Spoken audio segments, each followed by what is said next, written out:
Halo kawan-kawan, berjumpa kembali dengan saya Saini di sini.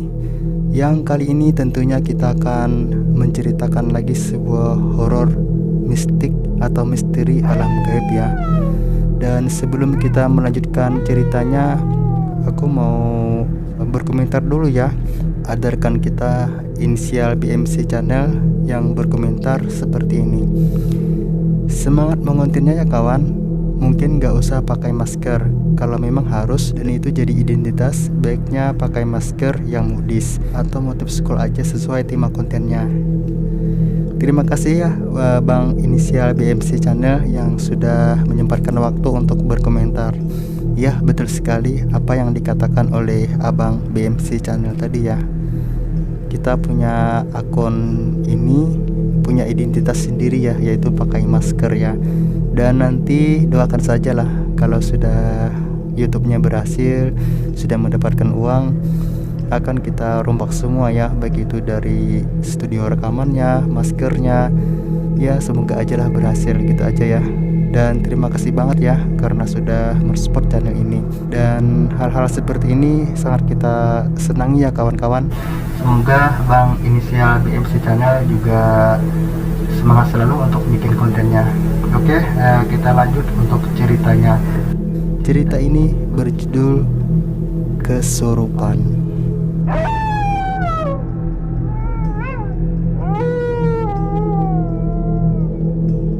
Dalam cerita ini kita membahas masalah seseorang cewek ya yang bernama Clara, yang saat itu masih sekolah kelas 2 SMA. Tepatnya sih dia madrasah aliyah negeri ya.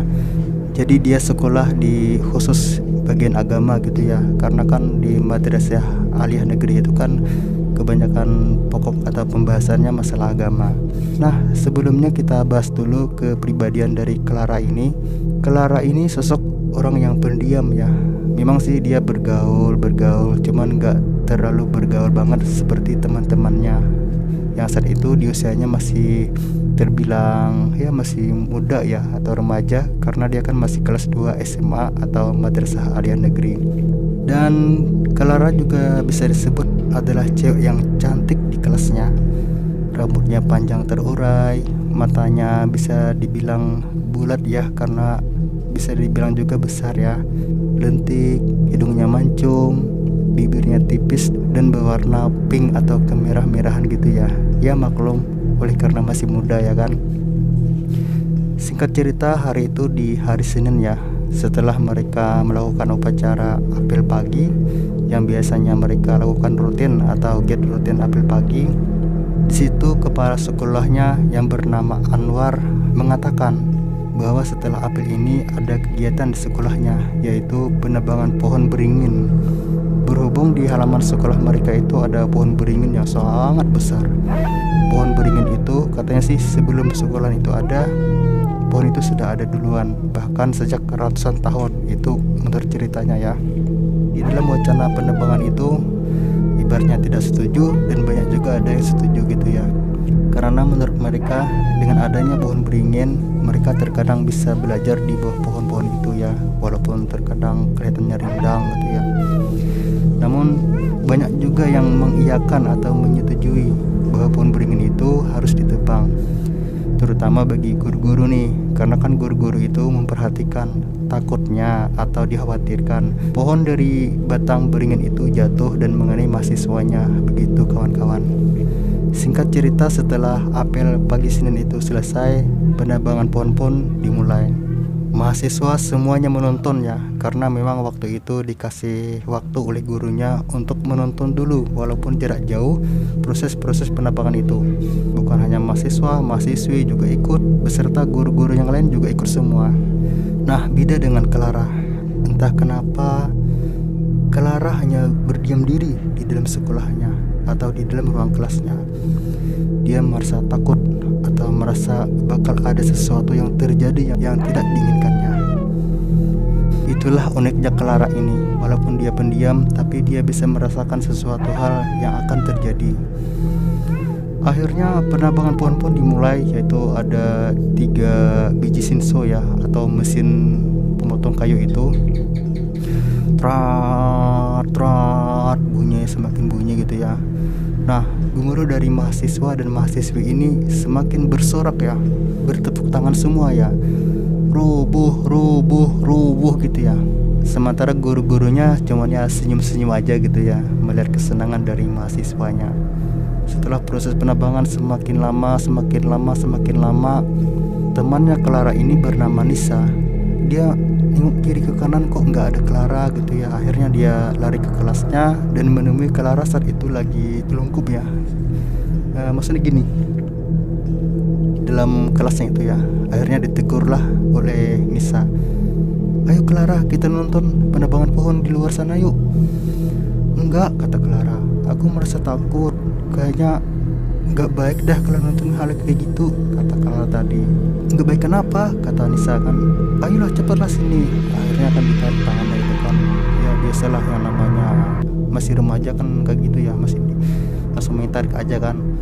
Nah, mau nggak mau akhirnya Clara pun mengikuti dari Nisa tadi yang menonton proses penebangan pohon. Nah, maka si Nisa tadi membawa Clara di depan lagi ya, di depan dari teman-teman yang lainnya, agar katanya sih saya langsung menonton atau leluasa gitu ya melihatnya. Penebangan pun terus berlanjut dan akhirnya trat, boom, rubuhlah pohon itu. Pohon yang besar, pohon yang panjang, rimbun, jatuhlah pohon itu. Setelah robohnya pohon itu, semua mahasiswa dan mahasiswi bersorak riang gembira mereka. Ada yang menari-nari, ada yang lompat-lompat, ya macam-macam lah kelakuan dari anak-anak waktu itu. Beda dengan Clara malah gemeteran ya gitu kan. Entah apa yang ia pikirkan, entah apa gitu ya. Setelah pohon itu roboh, mahasiswi dan mahasiswa berlarian mendekati pohon itu sambil berjoget-joget gitu ya. Ada yang selfie, ada yang foto-foto, ada yang mencoba menaiki pohon itu sendiri ya. Tapi kan dilarang oleh tukangnya, dilarang oleh guru-guru juga untuk menaiki pohon itu, karena kan masih ada proses penebangan selanjutnya atau proses dari pemotongan pohonnya. Entah kenapa Clara dari jauh dia melihat sosok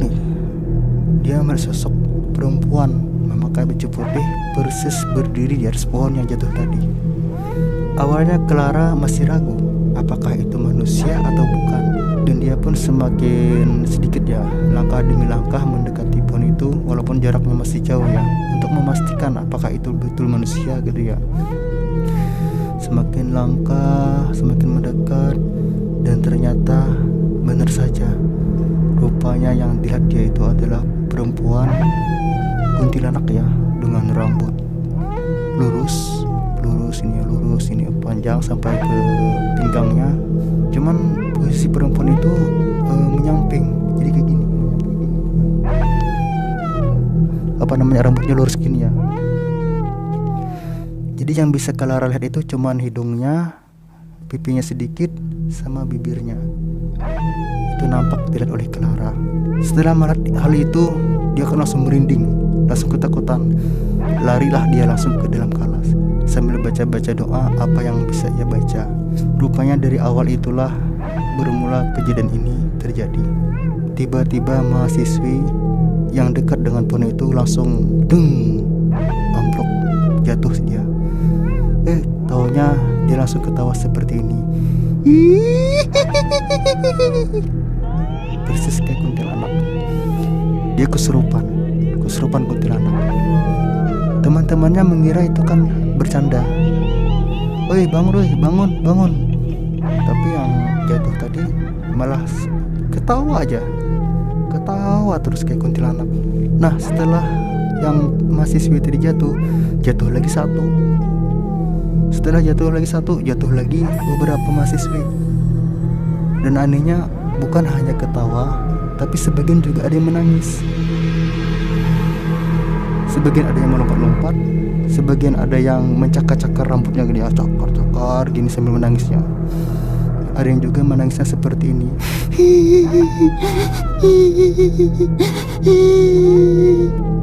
Habis nangis dia langsung ketawa. Akhirnya kan tumbarlah waktu itu. Mereka sadar bahwa saat itu mereka lagi diteror oleh makhluk-makhluk halus atau makhluk-makhluk tak kasat mata. Dengan adanya kejadian seperti itu, otomatis guru-gurunya kan mendatangi semua untuk melihat kondisi anak-anaknya. Mereka mencoba ya menjauhkan yang kena kerasukan tadi, diangkat terus dibawa ke ruang kelas itu ya. Ada beberapa kelas yang diisi mereka oleh mahasiswa yang kerasukan tadi, karena bukan cuma 1, 2 atau 3 aja, bahkan di situ puluhan mahasiswi dan sebagian juga ada mahasiswa yang kerasukan. Pokoknya waktu itu sangat mencekam. Suasana yang tidak enak, suasana yang sangat mencekam. Bukan hanya mahasiswi yang panik, tapi semua guru-guru pun panik. Bahkan guru agama yang ibaratnya tahulah masalah keagamaan, tahulah masalah alam-alam gaib juga panik. Guru agama pun mulai untuk kalau bahasa kita itu dia mulai mengobati atau meruqyah dari mahasiswi. Coba dia ruqyah dengan bacakan Al-Fatihah atau ayat kursi sambil disentuh-sentuhkan telinganya atau kepalanya atau dahinya gitu ya. Tapi hal itu tidak bisa menyembuhkan, malahan semakin menjadi. Akhirnya guru agama tadi pun ke tangan ya. Guru yang biasa juga berusaha ya, guru-guru yang lain juga berusaha untuk meruqyah sambil membacakan sholawat atau apa gitu ya. Hasilnya juga sama. Jangankan guru biasa, guru agama aja tidak mempan ya, apalagi guru biasa. Akhirnya mereka mencobalah memanggil, kalau bahasa kita ya mungkin orang alim atau ustadzah yang ada di sana gitu ya. Mereka coba panggil, diundang ke sekolahannya. Setelah ustadz tadi datang, beliau pun langsung meruqyah ya. Satu persatu beliau dekatin terus diruqyah, dan alhamdulillahnya mahasiswi yang kerasukan tadi pun bisa tersadarkan kembali.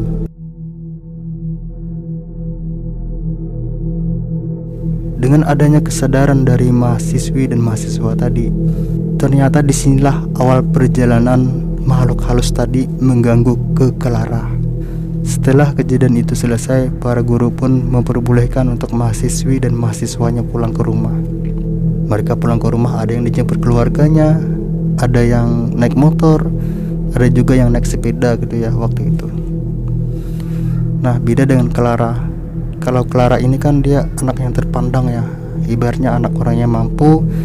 Dia menelpon ayahnya, "Pak, tolong jemput Clara di sekolahan karena sudah diperbolehkan oleh guru pulang." Ya, papahnya pun sesegera mungkin ke sekolahnya, dan dia pun dijemput dengan mobil gitu ya.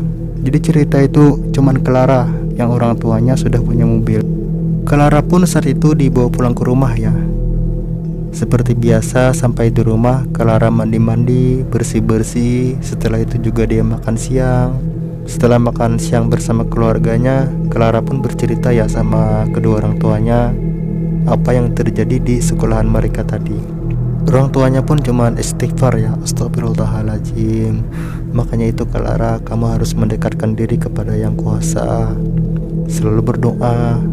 Nanti malam sebelum tidur jangan lupa berdoa. Itulah pesan-pesan dari kedua orang tuanya. Di sore hari itu tidak ada sama sekali gangguan yang terjadi, masih normal. Bahkan dia juga main handphone apa segalanya, sempat juga ke luar rumah, semuanya masih aman. Namun setelah selesai maghrib, disitulah awal terjadinya gangguan makhluk halus untuk Clara. Nah, waktu itu kan habis maghrib, Clara ini mandi, lagi kier.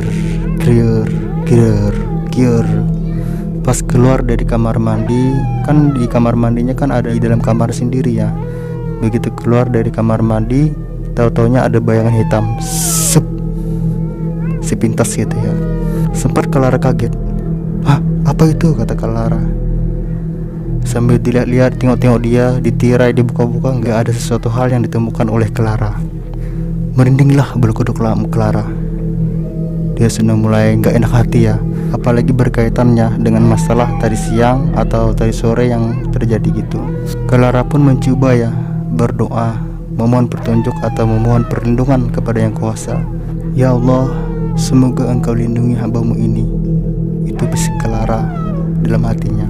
Karena Clara mungkin merasa kecapean ya, terus badannya lemas gitu ya. Akhirnya habis setelah Isya, dia langsung tiduran gitu ya. Entah itu jam berapa, Clara merasa berat badannya. Entah itu sekitar jam 1 atau jam 2 gitu ya. Tiba-tiba awalnya Clara tiduran gini ya, tiduran telantang, dup, langsung berat, seakan-akan ada yang menindih gitu ya, yang besar gitu ya, yang besar banget. Clara mencoba untuk membuka matanya, tapi saat itu sangat berat sekali matanya untuk bisa terbuka. Clara juga mencoba berontak sekuat-kuat tenaga, tapi itu tadi, dia juga tidak bisa berbuat apa-apa karena sesuatu hal yang berat tadi telah menindih dia gitu ya. Clara pun ingat pesan orang tuanya bahwa berdoa gitu ya. Mungkin waktu Clara tidur tadi dia lupa berdoa. Dalam hatinya pun berdoa dia, mengingat sama yang kuasa gitu ya. Namun entah kenapa sesuatu hal yang berat dan besar tadi tetap saja menindih dia. Clara pun berusaha teriak sekuat tenaga, pengen minta pertolongan kepada orang tuanya. Entah kenapa tangan itu pun langsung menutup Clara, langsung menutup mulut Clara. Dan Clara pun sadar bahwa saat itu dia bukanlah bermimpi, tetapi memang kenyataan terjadi. Clara pun merasa panik banget, sepanik-paniknya. Dia berusaha berontak sekuat tenaga, namun apalah daya, sesuatu hal yang besar tadi lebih kuat tenaganya. Clara juga pengen membuka mata, sesuatu benda apakah yang ada di atasnya yang besar itu, tapi matanya juga tidak bisa terbuka. Dia hanya bisa mendengar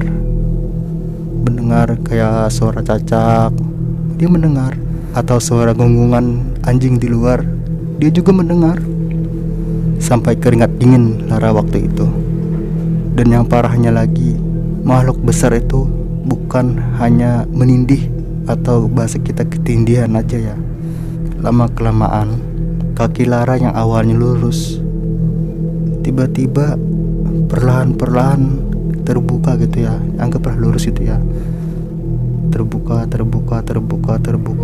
seperti ini. Dan akhirnya pol terbuka kayak gini. Ya aku rasa kalian paham lah apa maksudku gitu ya. Dan celakanya lagi, waktu itu Clara tidak memakai DC lah. Clara pun semakin berontak. Dia berontak banget. Dia berontak sekuat tenaga. Ketakutannya semakin menjadi-jadi. Pengen teriak sekuat tenaga juga tidak bisa, karena tadi mulutnya dibekap gitu ya. Mulutnya dibekap oleh sesuatu hal yang sangat besar. Rupanya tangan yang besar tadi, besar banget terasa oleh Clara, telah menyentuh dari kaki Clara. Disitulah Clara bisa merasakan bahwa tangan itu berbulu sangat kasar. Berulang kali lagi nih Clara pengen melepaskan dari bekapan oleh sosok makhluk yang tadi. Tapi ya itu tadi, walau sekuat tenaga seperti apapun, dia tetap tidak bisa melepaskannya. Akhirnya tangan yang besar tadi dari bawah naik ke atas,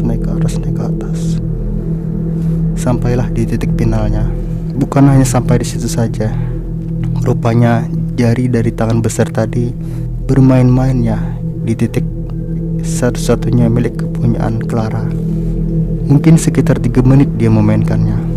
Dan akhirnya sesuatu yang besar, sesuatu yang tumpul, sesuatu yang panjang pun mencoba menerobosnya, menerobos sigel kepunyaan milik Clara tadi.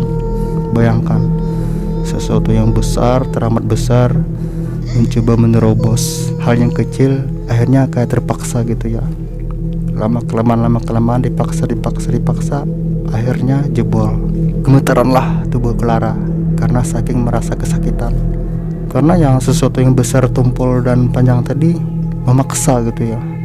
Entah berapa menit terjadi, karena Clara waktu itu sudah pingsan. Pas paginya kan orang tuanya pengen membangunkan Clara ya. Di hari Selasa otomatis kan masih sekolah. Ibunya pun mencoba membangunkan Clara dengan mengetuk-ngetuk pintu.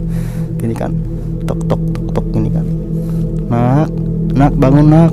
Ini udah jam 6, kenapa nggak bangun-bangun? Biasanya kan Clara ini jam setengah 5 atau jam 5 sudah bangun dianya. Tapi di hari itu nggak bangun-bangun. Nak, kata ibunya tadi sambil digedor-gedor pintu. Dan yang parahnya lagi, pintunya itu terkunci dari dalam. Karena ibunya merasa ada sesuatu hal yang terjadi sama anaknya ya. Dia mencoba menggedor lagi. Tak ini kan. Dok ini kan. Nak, bangun nak.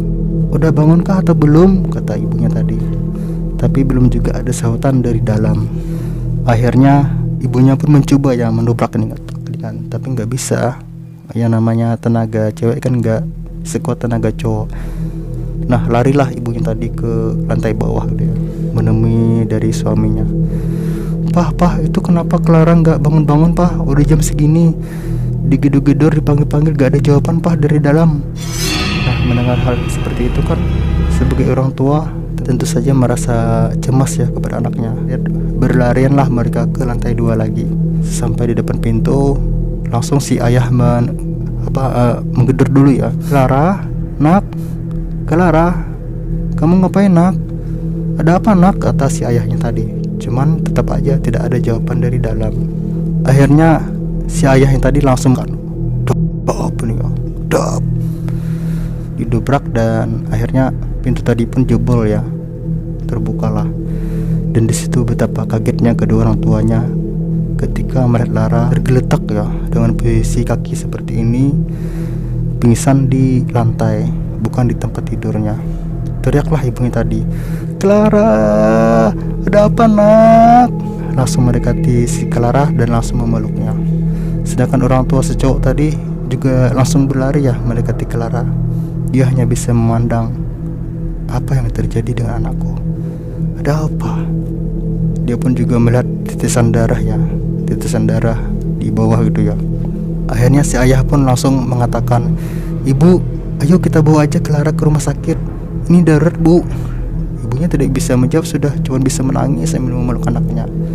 Lalu di situ si ayahnya pun langsung mengangkat Clara, buru-buru digendong turun ke lantai 1.